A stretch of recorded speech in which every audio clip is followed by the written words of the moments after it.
이번 비디오에서는 리커런트 뉴럴 네트워크에 대해서 살펴보도록 하겠습니다. 리커런트 뉴럴 네트워크는 이제 어떤 시퀀스들을 다룰 수 있는 구조고요. 굉장히 표현력이나 이런 점에서 굉장히 좋죠. 훌륭합니다. 근데 문제는 뭔가 시퀀셜하게 처리를 해야 된다는 점 때문에 이제 트레이닝이 쉽지 않죠. 그래서 요즘에는 좀 뭔가 많은 대안들이 나오는 추세이긴 합니다. 그래서 리커런트 뉴럴 네트워크만이 할 수 있다고 생각했던 것들 중에 많은 부분들이 이제 교체가 되고 있는데요. 그럼에도 불구하고 이제 시퀀스를 처리할 수 있다는 점에서 굉장히 알아두실 필요가 있죠. 시퀀스를 처리해야 될 일이 꽤 있으니까요. 이제 맨 왼쪽에 있는 얘가 이제 가장 일반적으로 우리가 지금까지 얘기를 나눈 구조고요. 아시다시피 이 이제 트레이닝을 하려면 입력 벡터의 디멘전, 출력 벡터의 디멘전 이런 걸 미리 정해놔야 되는 거죠. 어떤 시퀀스가 들어오는데 길을 모르는 시퀀스 이게 이제 지금까지의 구조로는 처리하기 굉장히 어려운 거죠. 근데 반면에 이제 RNN은 이런 것들 다 처리할 수 있습니다. 자, 첫 번째가 이제 이미지 캡셔닝인데요. 이제 입력 이미지에 뭐 디멘전 딱 정해놓을 수 있겠죠. 뭐 400, 400. 뭐 그거 다르면 뭐 크랍을 할 수도 있고 리사이즈를 할 수도 있고요.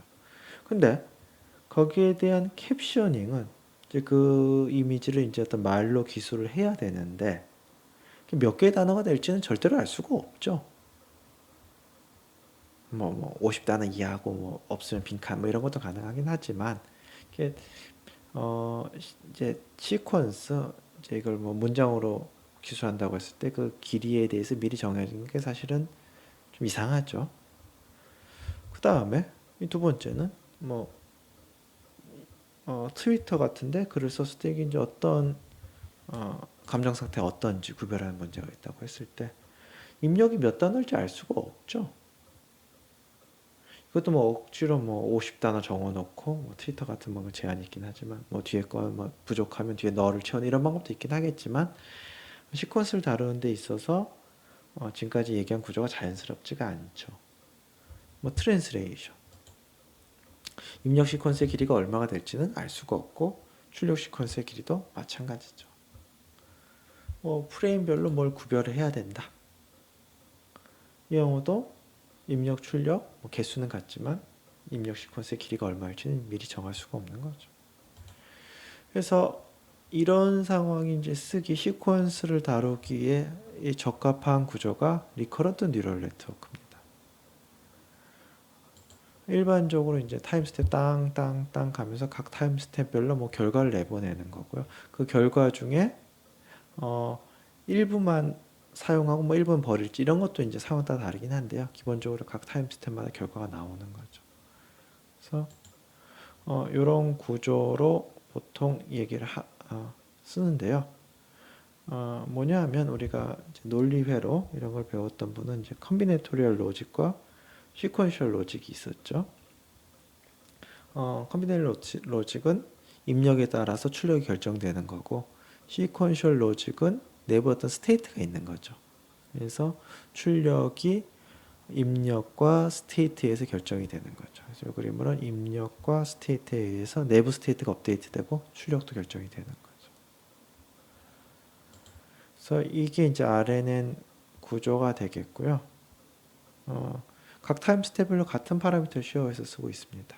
그래서 이거를 이제 가장 단순한 형태의 RNN 구조를 식을 쓰게 되면 이렇게 되겠습니다. 그래서 H는 히든 안에 있는 스테이트인 거고 그 스테이트와 입력에 의해서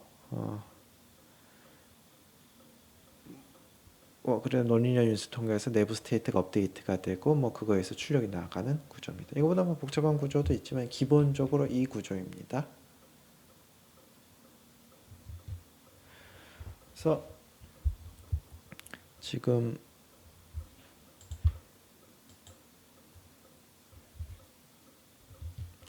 식을 보시게 되면 t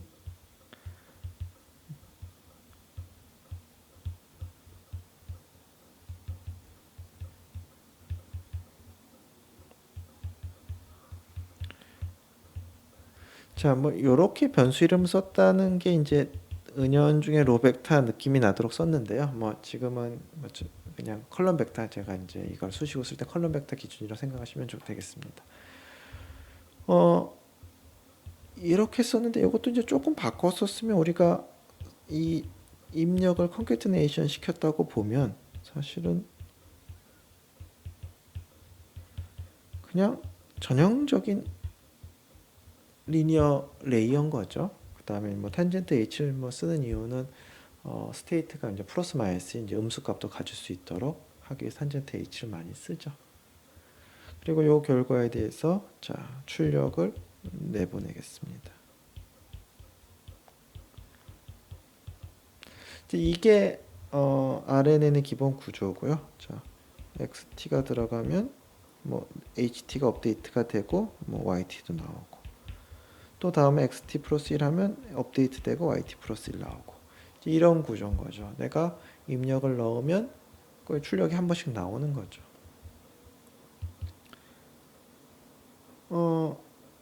이제 두 가지 응용을 볼 건데요. 하나는 어떤 시퀀스 데이터가 이렇게 있어요. 시그널이겠죠. 센서로부터 얻은 시그널. 얘를 이제 RNN에 넣으면 이게 어떤 액티비티였는지, 뭐 앉았는 건지 섰는지 뭐 누웠는지 그런 액티비티인지 클래스가 나오는 건데요. 자, 이 경우에는 어떤 식으로 모델링이 되느냐 하면 자, 이렇게 있으면 x1을 넣죠. 뭐가 나올 거예요. 근데 그건 무시하고 또 x2를 넣어요. 뭐 나오는 무시하고, 그러니까 뭐 예를 들어서 뭐 길이가 100 정도 넣은 다음에 뭐 나오겠죠. 그러고 나서 이걸 보는 거죠. 그러니까 내가 이만큼의 신호를 보고서 얘가 어떤 클래스인지 알고 싶다. 그러면 아래에 요거 넣고 요거 넣고 요거 넣고 요거 넣고 계속 뭐 결과가 출력이 나오지만 이제 무시하는 거죠. 그러다가 적당한 수 넣은 다음에 이제 보게 되면 요만큼을 관찰했을 때에 요만큼을 관찰해서 나온 클래스가 되는 거죠.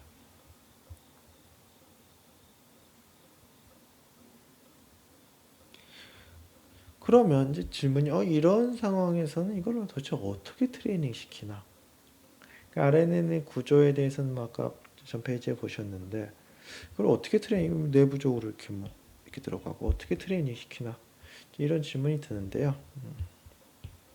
이거 어떻게 트레이닝 시키냐 하면요. 자, 이렇게 트레이닝을 시킵니다. 내가 타임 스텝 100개를 보겠다. 그러면 똑같은 파라미터죠. 자, 요거를 요런 네트워크를 만듭니다. 그리고 뭐 요 입력을 x1, x2 해서 x100까지라고 쓴다면 자, x1, x2, x3, x100까지. 그러고 나서 지금 위에 있는 애플리케이션 같은 경우는 여기에 나오는 레이블만이 관심사인 거죠. 여기 당연히 뭐 나오죠. 다 무시하고 여기에만 나오는 레이블에 뭐 크로스 엔트로피가 적당하겠죠. 그걸 갖고서 여기에 있는 파라미터들을 업데이트하는 거죠. 다행히 이 파라미터들은 다 다른 게 아니라 같은 파라미터로 쉐어하고 있습니다. 자, 생각을 해보시죠. 이런 네트워크 구조를 만들어 놓고 여기에 데이터를 공급해주고 여기에 레이블 공급해주고 나서 얘를 트레이닝 시켰다면 사용할 때는 어떻게 사용하면 되겠어요? 사용할 때는 저걸 그냥 가져다 놓고서 하나만 딱 있으면 되죠. 하나만 딱 있고는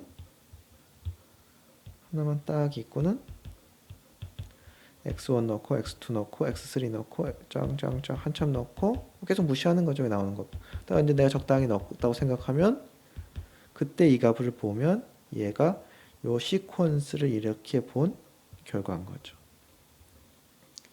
내가 아주 긴 시퀀스를 봐야지. 그러니까 뭐 잠깐 봐가지고 알 수 있는 게 한참 봐야지 뭘 알 수 있는 뭐 미묘한 그거다. 그럼 트레이닝 할 때 이 언롤링을 굉장히 많이 해야 되겠죠. 트레이닝 할 때 제가 10개만 딱 해서 했다. 그러면 10개 이상의 코릴레이션을 배우지 못했을 가능성이 굉장히 높은 거죠. 내가 1000개 정도의 시간 스텝에 걸친 코릴레이션을 배우도록 하고 싶다. 그러면 여기 1000개, 적어도 1000개는 이제 풀어서 트레이닝을 해야 되는 거죠. 그 다음에 뭐 이런 식으로 사용을 하게 됩니다. 이런 식으로 트레이닝을 하게 되고.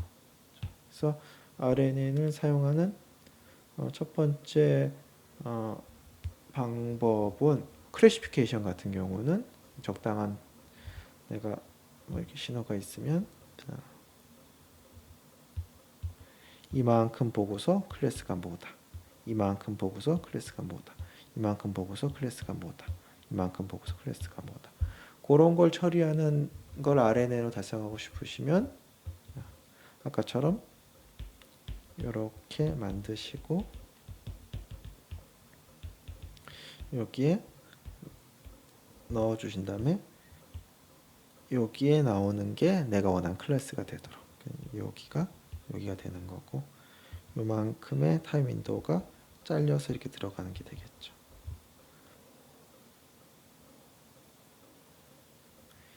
자, 또 다른 예제는 어떤 거냐 하면요. 또 다른 예제는 제너러티브 모델을 만드는 건데요. 자, 뭐 이렇게 단어도 좋고 뭐 워드도 좋고 뭐 이렇게 얘기를 했을 때 다음 단어를 다음 글자를 예측하는 겁니다. 이만큼 보고서 다음 글자 예측하는 거죠. 사실은 이제 굉장히 화두가 되는 GPT-2나 GPT-3가 그런 건데요.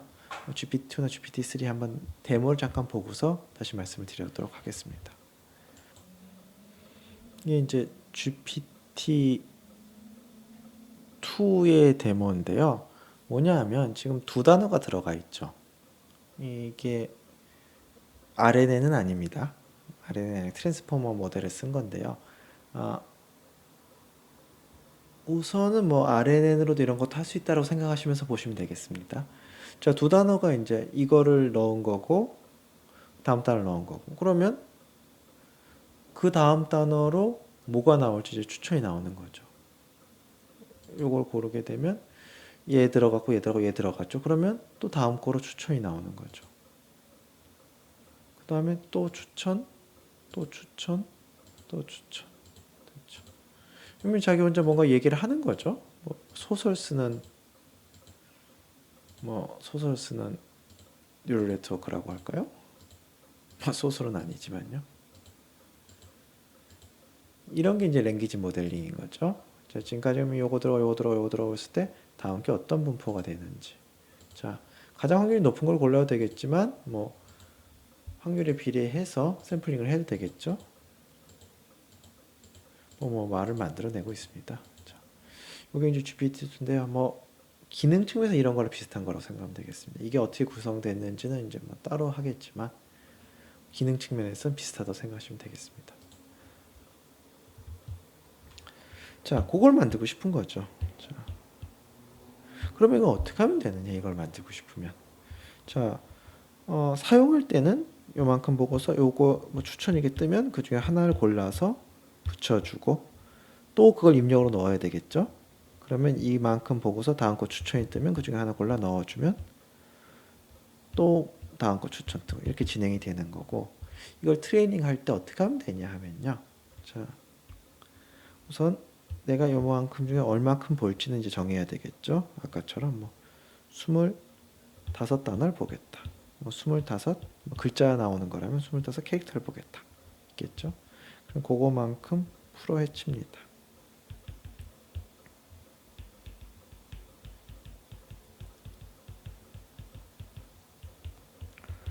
자, 그러고 어떻게 하면 되냐 하면, 자, 쉽게 하기 위해서 아주 쉬운 시퀀스를 생각해 보겠습니다. 이게 이제 누군가가 적어놔 뭐 소설에 있는 뭐 문장이라고 하겠습니다. 자, 그럼 A가 들어가면 뭐 나오겠죠? B가 들어가면 뭐가 나오겠죠? C가 들어가면 뭐가 나오겠죠? 근데 바람직한 출력은 뭐죠? 그렇죠? A가 들어갔을 땐 B가 바람직한 출력이고 왜냐하면 다음 단어가 B여야지 이 제가 갖고 있는 데이터셋과 맞으니까요. B, C, D, E. 그러니까 이거와 지금 제가 적은 거와 같은 네트워크를 트레이닝 하는데 입력으로는 요만큼인 거고 바람직한 출력으로는 요건 거죠. 그러니까 내가 어떤 시퀀스들을 갖고 있으면 요만큼이 입력, 이만큼이 그라운드 트루스 출력으로 해서 이 네트워크를 트레이닝 시키는 거죠. 트레이닝 시키고 나서 어떻게 사용하면 되냐? 자, 제가 A를 넣으면 아마 B가 나오겠죠. 그러면 다시 얘를 또 넣는 거죠. 이번 C가 나오면 또 넣고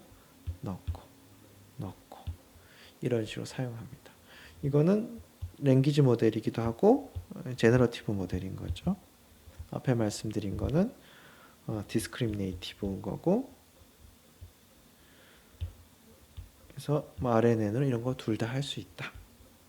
각각의 예지 한번 조금 더 자세히 보도록 하겠습니다.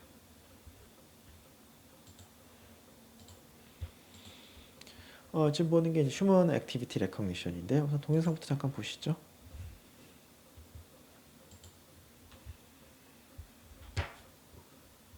자, 뭐 이제 센서를 다는 거고 왼쪽이 이제 웨이브 폼이 보여지는 거죠.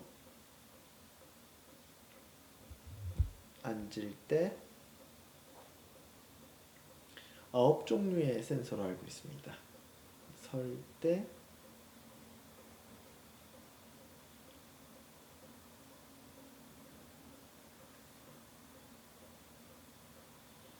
눕는 거.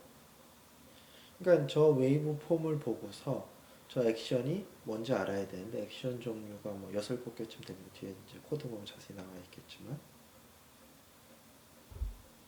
자, 걷는 거. 어떤 주기적인 패턴이 보이죠?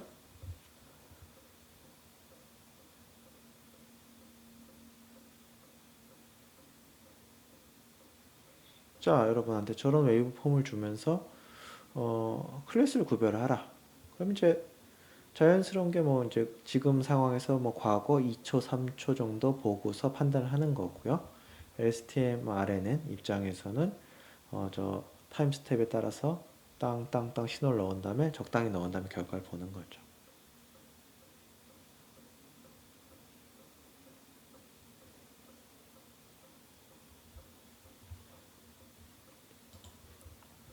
자, 여기서 이제 뭐 9종류인데 9종류를 그리면 너무 보기가 어려워서 3개, 3개, 3개씩 그렸습니다. 이제 와킹 클래스 이런 거고요. 자,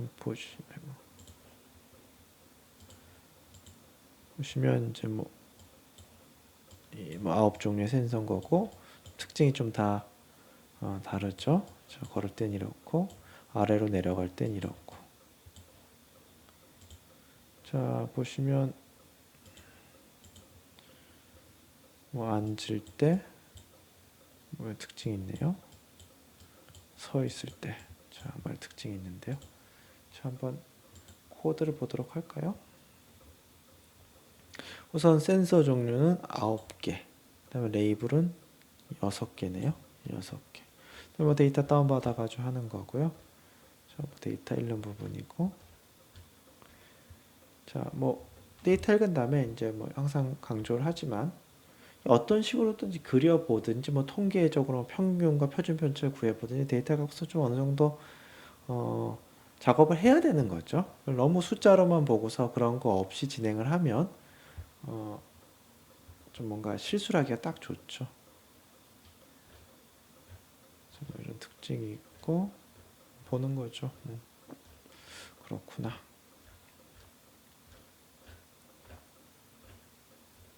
그럼 또 그려보는 거죠. 그려보서 이렇구나. 뭐 특별히 통찰력이 생기는 건 아닌데 뭐 이런 작업을 해서 데이터에 대한 이해도를 높이는 게 굉장히 중요하죠. 제가 생각해도 제가 뭐 쓸데없이 좀 많이 그려본 것 같은데요.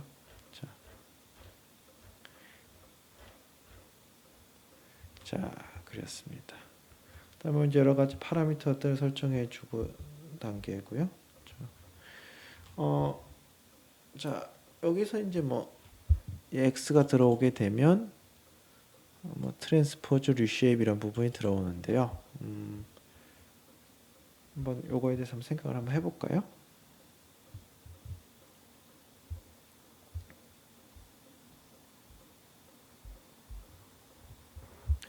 자, 트레이닝 할 때 이제 이런 형식이 되는 거죠. 자, 그냥 4개라고 하겠습니다. 자, 이런 형식이 되는데, 자, 원래 신호 같은 경우, 이게 만약에 처음에 취득했을 경우에 이제 자연스러운 포맷이, 배치, 그 다음에 타임 스텝 자르긴 해야 되겠죠? 타임 스텝, 그 다음에 여기 뭐, 센서의 수 정도? 그러니까 이런 형태의 이제 텐서겠죠? 뭐, 타임 스텝 뭐, 128 이렇게 되는 거. 센서는 지금 9개인 거죠. 뭐, 이런 느낌인 거죠. 근데 트레이닝 할 때는 자, 이 순서로 넣어주면 안 되겠죠. 요 위에 있는 그림하고 좀 맞춰 넣어줘야 될 것 같은데요. 위에 있는 그림에 각각의 배치인데 타임 스텝 0에 끝 여기 다 들어가야 되겠죠. 위에 4개 있으니까 밑에도 4로 하겠습니다. 자, 그러니까 얘를 뭔가 트랜스포즈를 해서 4, B, 9 이렇게 바꾼 다음에 얘를 쪼개서 B9 그러니까 요거의 첫 번째 건 거죠. B9 요런 식으로 넣어줘야 되는 거죠. 그리고 얘를 뭐 리스트 형태로 넣어. 그러니까 그거는 뭐 라이브러리마다 다른데요. 제가 드리고 싶은 말씀은 이렇게 언로닝해서 넣다 보니 뭔가 데이터의 쉐입과 뭐 이런 형식에 대해서 좀 손을 대셔야 될 수도 있다. 그 얘기가 되겠습니다.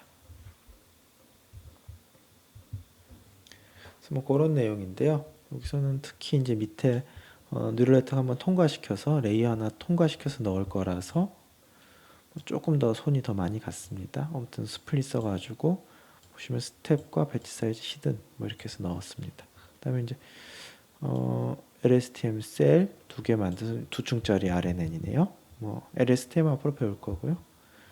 그래서 이제 나오는데 얘가 이제 리스트로 이제 저 n 스텝만큼 나오는데 지금 적당히 본 다음에 클래시피케이션 할 예정인 거죠. 그렇기 때문에 마지막 것만 유효합니다. 마지막 것 말고는 필요가 없죠. 그래서 마지막 거 출력으로 나오고요. 자, 그래서 보면 요게 입력인데 보시면 배치 스텝 인풋인데 이 안에 들어가서 요 안에 들어가서 뭐 순서가 적당히 바뀌겠죠. 그 다음에 또 재미있는 게 보면 기본적으로 크로스 엔트로피를 쓰게 되는데 L2가 더해지는데 L2를 가만 봤더니 자 TF 바 그러니까 모든 트레이너블 베리어블에 대해서 제곱을 해서 더하는 거죠. 이것도 이제 종종 쓰이는 건데요. 파라미터에 어떤 제약 조건을 두는 거죠. 그러니까 베이지안으로 생각하실 수도 있고 뭐 그냥 레귤라이제이션이라고 생각하실 수 있는데요. 파라미터가 아무런 파라미터 가지면 안 되고 뭐 그거의 크기가 어땠으면 좋겠다. 그런 생각을 넣는 거죠. 자, 그래서 요게 이제 레귤라이제이션 텀으로 들어간 거고 아담 옵티마이저 쓴 거고 에큐러시 보기 위해서 요게 들어가 있고요. 그래서 트레이닝을 하는 겁니다. 트레이닝 하는데 뭐 좀 제가 한 거랑 포맷이 뭐 다른 명령을 쓰긴 했지만 이제 비슷한 내용이 되겠고요. 그래서 트레이닝을 진행을 하게 되고 뭐 지금까지 이제 앞에서 했던 텐서플로우 공부한 내용들을 이제 보시게 되면 한번 타이핑을 해서 한번 보시게 되면 이것들을 뭐 다 이해할 수는 없지만 대체적으로 이런 느낌이다. 뭐 이런 기능을 하는구나. 이 정도는 좀 읽으실 수 있을 겁니다. 그래서 트레이닝을 하게 되면 에큐러시가 맨 처음에 16% 지금 6개 클래스였으니까 뭐 랜덤 개수하면 이 정도 되겠죠. 테스트 셋은 이런데 이제 이터레이션이 진행이 되게 되면 테스트 에큐러시가 90%까지 올라가네요. 테스트 에큐러시가 90%까지. 자, 그 다음에 이제 뭐 테스트 에큐러시 90%다. 끝. 이건 별로 좋은 습관이 아니고요. 르넷 했을 때 좀 뭐가 잘 되는지 뭐가 안 되는지도 봐야 되겠고 지금같이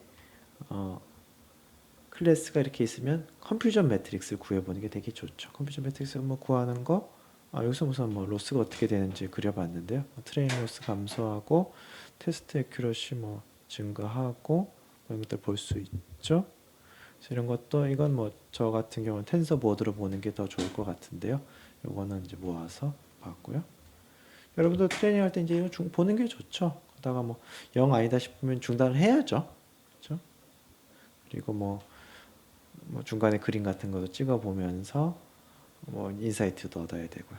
그다음에 이제 여러 가지 측면에서 성능을 이제 매겨 봐야 되겠죠. 이렇게 여러 개 클래스가 있을 때 가장 좋은 좋은 게 이제 뭐 저는 컴퓨터 매트릭이라고 생각해요. 컴퓨터 매트릭스가 뭐냐 하면 이제 정답이 이거일 때 6개 중에 뭐로 구별이 됐는지, 뭘 구별했는지. 여기 보면 컴퓨터 매트릭스 경우가 나오죠.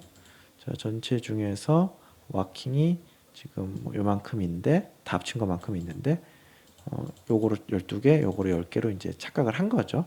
그 와킹 중에서 와킹 업스테이지로 몇 개, 몇 개. 이걸 보시면 대각선에만 숫자가 쫙 있으면 제일 좋은 거죠. 근데 이제 숫자가 좀 섞이는데 이제 그걸 보고서 얘랑 얘랑은 조금 헷갈리는구나. 특히 얘랑 얘랑 헷갈리고 있죠. 앉아 있는 거랑 서 있는 거랑. 그리고 그게 가능하면 직관하고 맞는 게 좋죠. 이게 직관적으로는 도저히 얘랑 얘랑 구별을 참 잘해야 될 것 같은데 이걸 봤더니 뭐 구별을 너무 못한다. 그러면 이제 뭐 좀 생각을 해보셔야 되겠죠. 생각을 해서 내가 생각을 잘못했구나 하는 걸 깨우치시거나 아니면 코드가 좀 뭘 잘못됐구나, 데이터가 좀 잘못됐구나 이걸 깨우치시거나요. 그래서 컴퓨전 매트릭스를 그려서 클래스별로 얼마나 헷갈리는지 보시면 되겠습니다.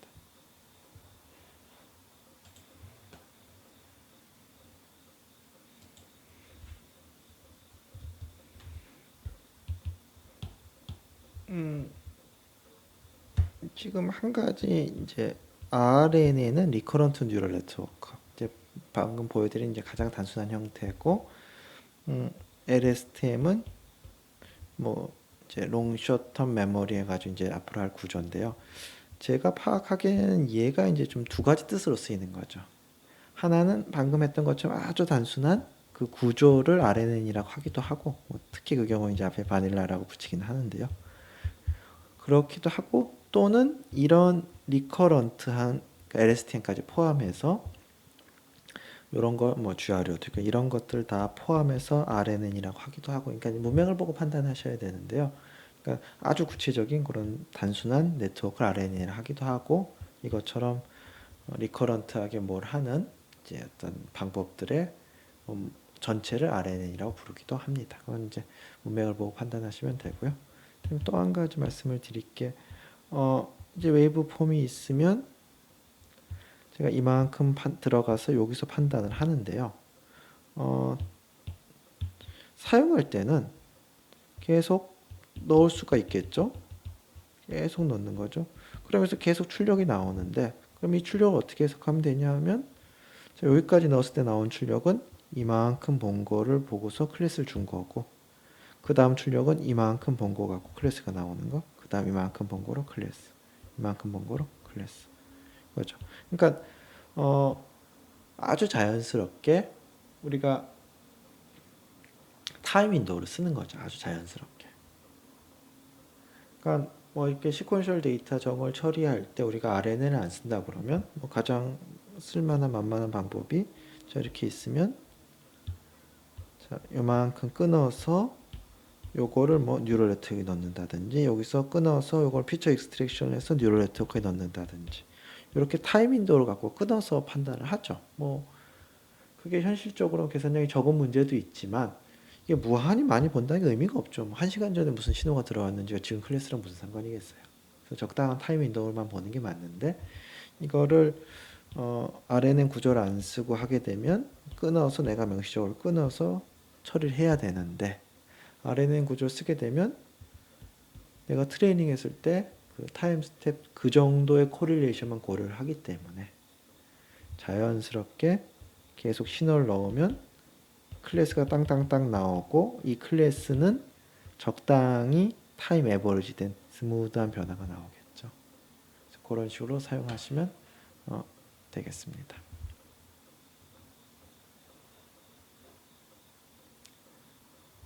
자, 다음은 두 가지 모델에 대해서 말씀을 드렸는데요. 지금 클래시피케이션에 썼던 그거였고, 다음 예제는 단순하긴 하지만 GPT-2처럼 랭귀지 모델을 만드는 RNN에 대해서 하겠습니다.